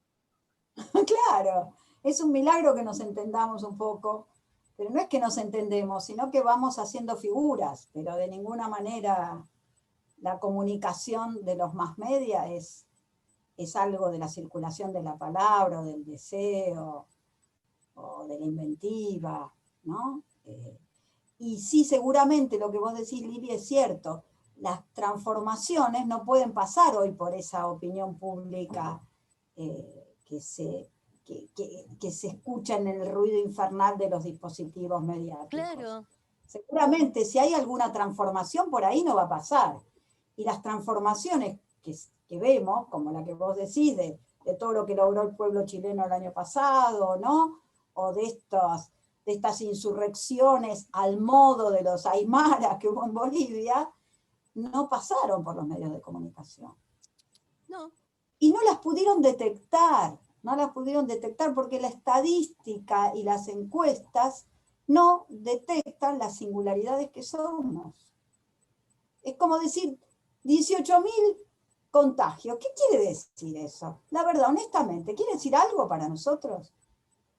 No, para mí quiere Contagio decir... cuando tengo todos mis tíos enfermos, cuando tengo a mi hermana con COVID, eso es un contagio. Los 18.000 no sé qué son, porque eso es lo que atrapa la estadística a través de una medición que es profundamente abstracta. Abstraer quiere decir separar de lo sensible. Separa de lo sensible un número. ¿Y dónde hay sujeto ahí? ¿Dónde hay No hay humano. subjetividad? Sí, humano mejor que no haya, porque sinceramente no somos muy de confiar, pero Claro, no hay pero sujeto no hay humano. singularidades, seguro. Sí, no hay Bueno. singularidades seguramente. ¿Alguien más, chicos? Hay muchas más. Hay otras personas acá que podrían sumar o, no sé, modificar así el lugar de los cuadraditos y poner palabras, que de eso estamos hablando, del consenso y el diálogo. A ver, el concepto del diálogo, perdón, dije una palabra horrible que no me gusta. Perdón, me arrepiento, me voy. Me retiro. ¿Quién quiere ser anfitrión? Mecha. Sí, no, le quería preguntar a Alejandra qué es lo que piensa ella del tema de las redes sociales. ¿Se escucha? ¿Dónde está? Ah, ¿Mecha? Sí, Sí. aquí. Por acá. Sí. Bueno, sí, el tema de las redes. Estoy tratando de...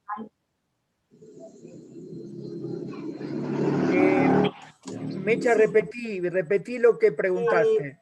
¿Cómo piensa con el tema, el rol de las redes sociales, ¿no? Dentro de los más medios, las redes sociales permiten en algún punto voces disidentes o nuevos cuerpos, digamos, que qué rol cumplen, ¿no? Dentro de estas cosas que en algún punto se pueden llegar a escapar al cálculo y al...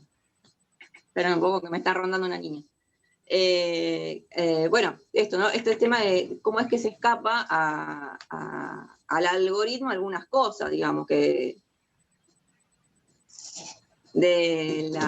discúlpeme, justo apareció mi nena. Eso, el rol de las redes sociales en este contexto, ¿no? No, eso sería. A mí me parece que las redes sociales lo que hacen es un dispositivo que sustrae los cuerpos. Entonces, sin los cuerpos, el lenguaje adquiere otra dimensión. Por ejemplo, el lenguaje se empieza a convertir en una especie de objeto con el cual se golpea los cuerpos de los otros, ¿no? El nivel de agresividad y de violencia en las redes es enorme, ¿no? Las palabras son como cosas con las que se golpea. Hay una liberación del nivel de dialógico y se puede decir cualquier cosa, ¿no? Y eso me parece que es muy peligroso, pero tiene que ver con que no aparecen los cuerpos, con que están sustraídos en esta lógica. Digo, no es lo mismo putear a alguien en la cara que putearlo en las redes, ¿no? Parece que fuera muy sencillo el insulto. El insulto es una palabra que golpea, ¿no? Y es muy sencillo hacerlo por medio de las redes. No lo es si estoy en un cara a cara, ¿no? Me parece que facilita eso. Por otro lado, vos tenés razón, este dispositivo permite que nosotros, que hace 7 meses que estamos encerrados, nos podamos comunicar, de vez en cuando me caigo, me levanto, qué sé yo, bueno. Pero sí, pero hay que tener una conciencia de que el dispositivo también genera formas de subjetividad y en este caso sustrae cuerpos y permite que las pulsiones se desaten, ¿no? El nivel de odio que se genera en las redes es también tremendo. Ustedes lo habrán vivido, ¿no? Esta capacidad de bloquear al otro, es decir, que el otro muera para mí, ¿no? De hacerlo desaparecer de mi mundo. Son herramientas muy, muy letales también, ¿no? Creo que son dispositivos peligrosos. Hay que estar muy atentos, ¿no? Tampoco voy a decir que desaparezca la tele, digo, hay que estar hiperatentos. No, yo con la tele creo que podría desaparecer. Creo que ya está vetusta la tele. Pero también, por ejemplo, ¿no? Vemos el ejemplo de los incendios en Córdoba. En la televisión se ocupaba cuánto en una noticia. En cambio, en las redes sociales uno prendía o accedía y se encontraba las noticias, se encontraba esa información. Creo que las redes sociales, más allá de esto de la frustración de los cuerpos y, digamos, que habilita, ¿no?, la violencia extrema por esto de que no haya contacto, también permite la circulación de otros discursos y otras ideas que están fuera del hegemónico. Sí, tenés razón, también permite eso. Pero, digo, también se dan todas las redes de pedófilos, ¿no?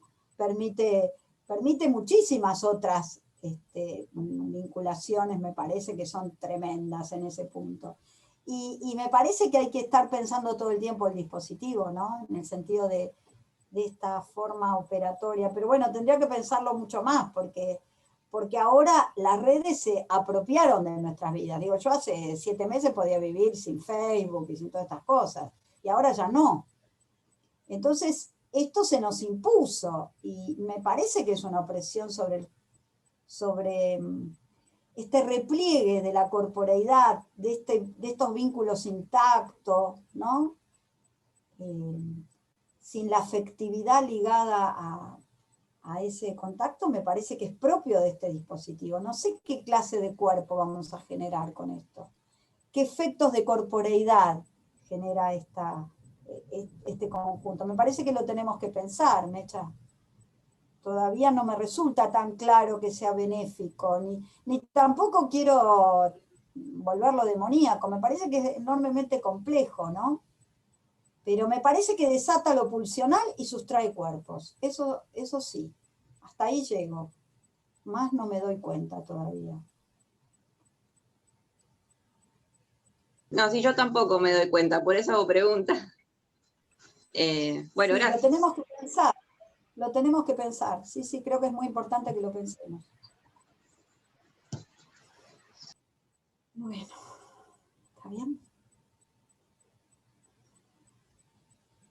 ¿Alguien más que quiera preguntar algo, intervenir, conversar algún tema? Ha sido la reunión más larga que hemos tenido. Sí, nos hemos dispuesto hoy a Sí, hacer una sí, tal cual. experiencia Sí. diferente. El tema nos ha llevado muy Que bien. nos quedemos todos aquellos que nos queremos quedar despacito y conversando, como en un fogón. Quien quiera abrir sus micrófonos y participar, que lo puedan hacer. Y esto es el lugar del disenso, y también esto es muy importante de pensarnos y de pensar estas desobediencias desde el lugar de la preparación del Zoom. Digo, a ver cómo desobedecemos hasta el horario del cierre y se quede quien quiere. Claro, hoy lo propusimos. ¿Quién se quiere quedar? A ver, pero tomando la palabra, poniendo juego también, ¿no? Porque el juego hay que jugarlo. Y es un desafío. Es un desafío, que ya somos 18 nada más, y a ver cómo jugamos este juego sin la angustia incluso que, bueno, a ver, yo tengo que decir algo muy inteligente, tengo que quedar bien, y además, bueno, no sé, se me juega la imagen, pensemos. Bueno, capaz que una tontería sería buenísima también, ¿no? ¿A quién se le ocurre decir una tontería en este contexto? Sería desobedecer también un poco, decir una buena tontería. Sí. Lili. Sí. Yo quiero aportar algo, no una tontería, Vamos, pero me Fabiana. parece Vamos, muy interesante, Fabiana, esto último que trajo de los medios de comunicación, y poder repensar que, no sé si ustedes se dieron cuenta, que apareció en todos nuestros encuentros. Esta cuestión de los medios de comunicación, de alguna u otra manera, siempre fue apareciendo desde aquel primer encuentro que llevó adelante Gonzalo con la banalización del fútbol. siempre estuvieron presentes. O sea, es un tema bastante interesante y que nos compete a todos como sociedad, ¿no? De aquellos que escuchamos y banalizamos también y no lo repensamos en algunas cuestiones. Nada, me parece interesante y esta mirada que aportó Alejandra.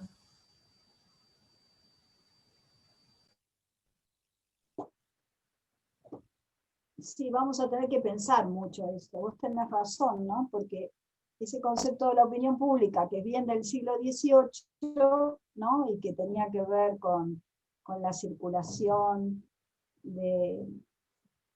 por lo menos de la burguesía, ¿no? De un pueblo que empezaba a acceder a una cierta lectura, ¿no? Porque tenía que formar parte de esa comunidad de escritores y tenían que entrar en ese proceso de ilustración, que entra al museo, ¿no? Para el que se abren las puertas de la Bastilla. Ese pueblo ya ahora ve televisión, ¿no? Tiene celulares, se construye en otro lado, parece el tema de la opinión pública, ¿no? Bueno, eso hay que pensarlo, yo realmente no lo sé, pero parece que no fuera por ahí, ¿no? Parece que circulara por otros espacios, ¿sí? Que me parece que es lo que decía Lili, ¿no? Parece que si algo del orden del acontecimiento se suscita, no es por la vía de los más medios. Me da la impresión que pensás que no habría atención en el sentido de amor al otro de ningún grado a través de las redes o de los medios. ¿O cómo lo ves, Sale? ¿Habría atención? ¿Hay atención? Es que sí, es lo que vos decís o lo que dice Bay, no hay ninguna atención. O sea, para conversar hoy tenemos que pensar desde nuestro no saber, ¿no? Y los medios hablan siempre desde un saber. Y pensar significa oscilar un poquito, ¿no? Donde no hay oscilación, no hay sujeto. Y los medios son un lugar donde siempre se está profiriendo voces y opiniones. Claro, no hay nada del orden de la atención. A mí el amor es una palabra que me resulta tan abstracta, pero prestar atención sí entiendo qué quiere decir. Eso sí entiendo. Sí, porque amar, qué sé yo, que es muy imaginario. Pero prestar atención a otra persona y tratar de hablar con alguien, sí es un tema importante. Y no, estoy segura, tenés razón, Adriana, en los medios no. ¿Dónde hay un diálogo? ¿Dónde hay un diálogo? Eso ya es mucho. Un poco de escucha. No hay nada de escucha. Para eso hay que bancarse el silencio. Son muchas cuestiones que no aparecen en esos dispositivos, ¿no? No puede haber atención si no hay silencio.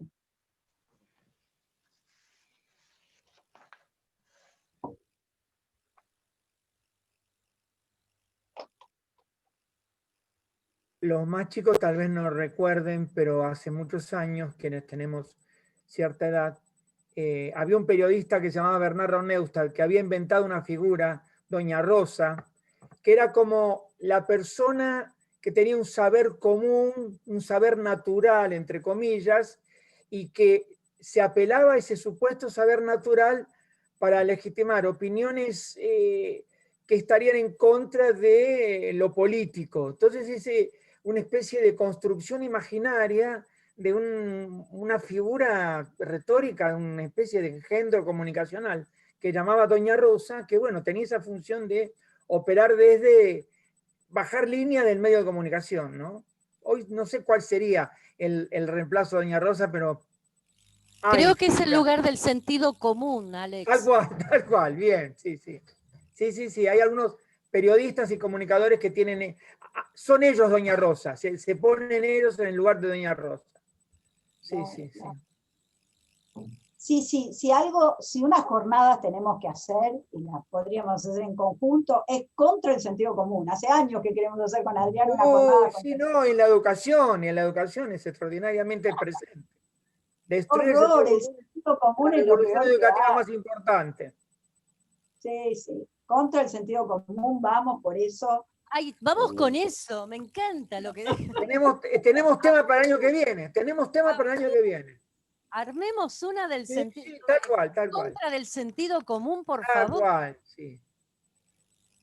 Pero yo le quería Bueno, preguntar yo le quería preguntar a Fabiana y a Mecha si piensan que en las redes, o cómo lo ven, si creen que en redes hay algo más que sentido común, si se excede el sentido común, si hay algunas formas de encuentro o de atención que tal vez no percibimos nosotros, o los que van exponiendo, buceando. ¿Cómo lo ven ustedes? ¿Cómo lo ves Mecha? ¿Cómo lo ves Fabiana? Perdón que Por favor, los es interpelo, el pero fogón, ya es el fogón.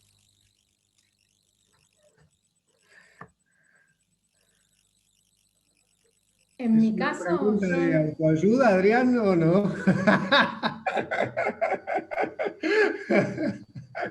en tu caso, Fabiana, perdón, Gaby. no, en mi caso yo creo que está lleno de sentido común, no encuentro, Está lleno. sí, no uso mucho las redes, Instagram, pero para mí no posibilita lugares de encuentro. Se nutre del sentido común, en realidad. ¿Y cómo lo ves, Mecha? Perdón, Ale, Por que favor, te de repente pertenecemos, Canchi. me agarró así como la idea de saber qué sentían sobre eso, sobre el sentido común. ¿Estás por ahí, Mecha? Yo Sí, está acá, Mecha. Está así Sí. con cara de mucho pensar.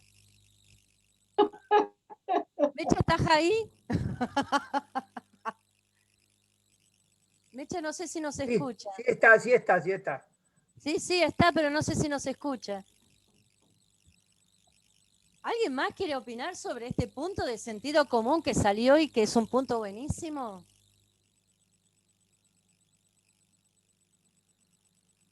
Mecha. También No. pienso que en las redes... ahí está Mecha. No, iba a aportar algo bien. yo. También pienso en esto de las redes y concepción, podríamos decir, no sé, que trae Alejandra sobre el amor, del encuentro y la atención con el otro. Creo que eso se desdibuja completamente. No sé, a mí me suscita eso. Está bueno, parecería que donde hay sentido común no hay ninguna poesía. De esa que hablaba Alejandra, ¿no? Sí, totalmente. Como transporte o como forma. ¿Cómo lo ves vos, Gaby, que estás ahí? No me refiero a Gaby Gleiman, sino a Gaby que está al lado, en la pantalla al lado. ¿Cómo lo ves vos?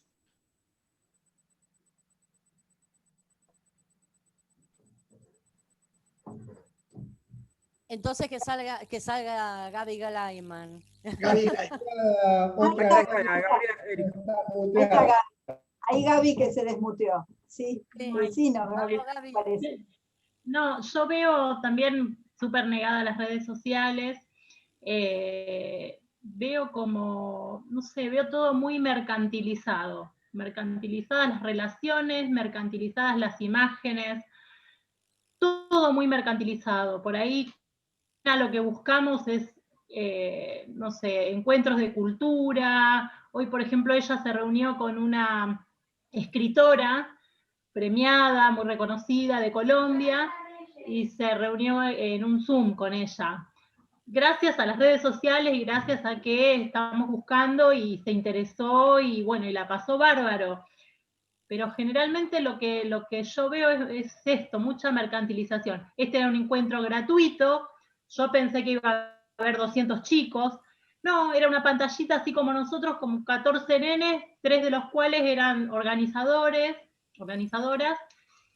y hablaron sobre un libro de la escritora, y fue un encuentro hermoso, pero la verdad que... ¿Cómo te enteraste, Gaby, de la convocatoria de esa escritora llamando al encuentro con los niños? Digo, ¿cómo te enteraste de esto? ¿Cómo llega tu hija ahí, a ese lugar? No, sí, me enteré porque, bueno, Filba, levanto, es Filba, que es una institución que promueve charlas, encuentros, y tiene Instagram. O sea, yo me hice el Instagram por estas cosas, por un tema cultural. Por ejemplo, ella en el Instagram, que es de las dos, no tiene amigos, no tiene a nadie conocido, por ahí hay alguien de la familia, pero es por temas culturales, que vamos ingresando y vamos viendo a ver qué se puede hacer, y tampoco lo tenemos instalado en el celular, sino que nos sentamos en la computadora y de vez en cuando miramos, o sea que no estamos atrás de los me gusta, de los comentarios, pero en ese aspecto yo lo veo positivo. Lo que pasa es que es adictivo, o sea, cada vez más, vas mirando cada vez más, y por eso es que no lo quiero tener en el celular. Pero lo que decía Mecha también, yo coincido con lo que ella dice, coincido con lo que dice Alejandra, pero es peligroso para los más chicos, no solamente por la pedofilia, sino ¿cómo diría? Se va produciendo como una cierta adicción a ver cuánta gente lo vio, cuánta gente me aprobó, cuánta gente le gustó mi dibujo, cuánta gente le gustó mi poesía. Ella publicó una poesía cortita que hizo. Hay que manejar muy bien ese tema, ¿no? Hay que charlarlo mucho con los chicos. Yo veo grandes que están, adultos que están súper adictivos con el tema de qué cantidad de seguidores tienen. Por eso hay que ser cauto, digamos. Basta, vos andás dormido.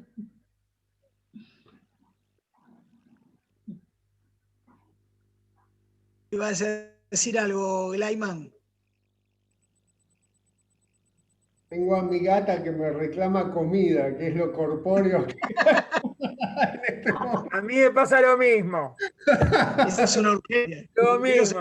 Viene acá a pedir comida, la pueden ver ahí. Está por ahí rompiendo los cocos, sí. Salí de la pantallita. ¿Cómo se llama esto?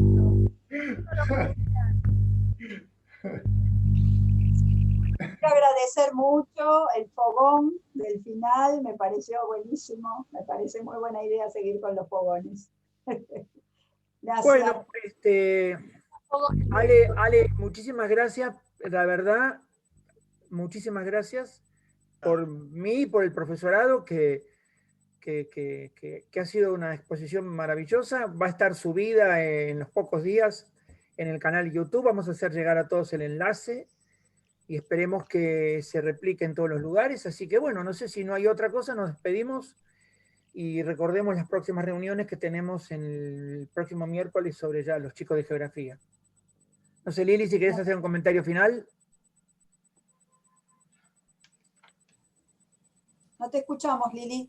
Lili, no tenés voz, no se escucha. Mira, ¿ahora sí? Ahora sí.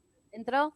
No, simplemente gracias totales a ustedes y bueno, Alejandra, ha sido un honor. Adrián, tenerte acá, me encanta, es buenísimo. Gabriel también, gente que ya ha expuesto y que vuelve, eso es maravilloso. Así que a prepararnos porque se viene un año próximo. Contra el sentido común. Contra el sentido común, todos a por ellos. ¡Vamos! Contra el sentido común. ¡A por ellos! A por ellos. Besos a todos, nos estamos viendo. Chau, chau. Gracias. Gracias, Ale. Gracias, Alejandro. Gracias, Lili. Chicos, hasta luego. Chau. Son unos genios, los queremos mucho. Chau, Lili. Chao, querido. No, gracias, nos vemos. Gracias a vos. Y volvé, Que coman rico, que duerman bien. Gracias. Chao. Chao, Norma. Chao, Gaby.